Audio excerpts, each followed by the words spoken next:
দেশবন্ধু ক্লাবের উদ্যোগে শান্তির বাজারে আয়োজিত পিঠেপুলি উৎসবের সমাপ্তি ঘটল উৎসব মুখর পরিবেশে। গ্রাম বাংলার ঐতিহ্যবাহী পিঠেপুলির স্বাদ ও সাংস্কৃতিক অনুষ্ঠানে ভিড় জমায় সাধারণ মানুষ। সমাপনী অনুষ্ঠানে উপস্থিত ছিলেন প্রাক্তন কেন্দ্রীয় প্রতিমন্ত্রী প্রতিমা ভৌমিক, বিধায়ক প্রমোদ রিয়াং সহ অন্যান্য অতিথিরা। প্রায় 40টি স্বনির্ভর গোষ্ঠীর স্টল পরিদর্শন করে অতিথিরা গ্রামীণ মহিলাদের উদ্যোগের প্রশংসা করেন। উৎসবের বিশেষ আকর্ষণ ছিল সারেগামাপা খ্যাত কণ্ঠশিল্পী স্নেহা ভট্টাচার্যের সাংস্কৃতিক সন্ধ্যা। সব মিলিয়ে দেশবন্ধু ক্লাবের পিঠেপুলি উৎসব শান্তির বাজারে বিশেষ সাড়া ফেলেছে। অনেক দিনে অনেক কিছু, ধনে পাতার পকোড়া, কেউ সজনে পাতার পকোড়া, বিভিন্ন ধরনের জিনিস ওনারা তৈরি করছেন। সেগুলি আমরা কিনছি এবং নিজেরা সেগুলি আস্বাদন করছি এবং আগামী দিনেও ব্যাপক পরিমাণে এই উৎসব হবে সেটা আশা রাখছি।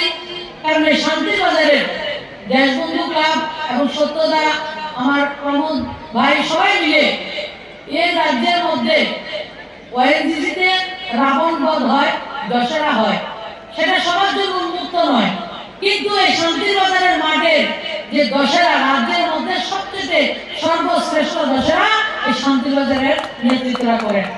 পুরো শান্তির বাজার রাস্তা দেখিয়েছে, দিশা দেখিয়েছে যে দুষ্টের দমন, যে রাবণ, কে রাবণ, আমাদের মনের ভিতরে রাবণকে বধ করার যে সুযোগ এবং দেখার যে একটা আনন্দ এই শান্তির বাজার আমাদেরকে দিয়েছে। আজকে 6 বছর ধরে পিঠাপুলি উৎসব ওনারা করছেন, বিভিন্ন সাংস্কৃতিক অনুষ্ঠান করছেন। আমাদের শুধু দক্ষিণ ত্রিপুরা না, গোটা রাজ্যকে বিভিন্ন নতুন কিছু দেওয়ার চেষ্টা করছেন এবং আগামী দিনেও আপনাদেরকে আনন্দ দেবেন।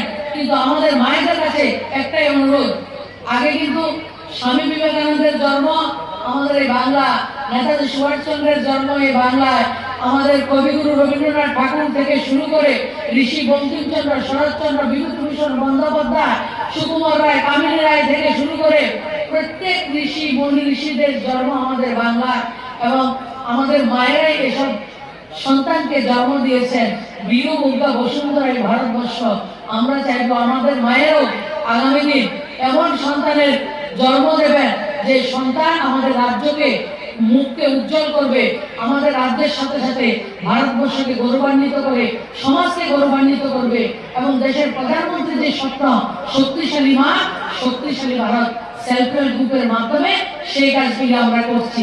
আমাদের সরকার আগে আসার আগে 3000 থেকে 3500 সেলফ হেল্প গ্রুপ ছিল। আজকের দিনে ভারত ত্রিপুরা রাজ্যে 56,000 সেলফ হেল্প গ্রুপ, 5 লক্ষের উপরে পরিবার তার মধ্যে যুক্ত রয়েছে, যার মাধ্যমে 15,000 টাকা রিভলভিং ফান্ড, 1 লাখ টাকা থেকে 2 লক্ষ টাকা পর্যন্ত আমাদের সেলফ হেল্প গ্রুপের দিদিকে দেওয়া হচ্ছে। তারা কেউ পশুপালন করছেন, কেউ সবজির জমি করছেন, রাবার চাষ, বিভিন্ন ধরনের দোকান করছেন, কেউ টুকটুক যেটাকে গ্যাস, যে ব্যাটারি চালিত অটো, বিভিন্ন কাজ মাধ্যমে নিজের সংসারকে পরিচালিত করছেন। কারণ আমাদের মায়েদের পকেট নেই, পকেট খরচের ভয়ও নেই। ব্যাংক থেকে লোন মায়েদেরকে দেওয়া হয়, যদি ছেলেদেরকে দেওয়া হতো লোন কিন্তু ফেরত যেত না, কিন্তু বোনদের লোন ফেরত যায়। ব্যুরো রিপোর্ট, অবিরাম 24x7।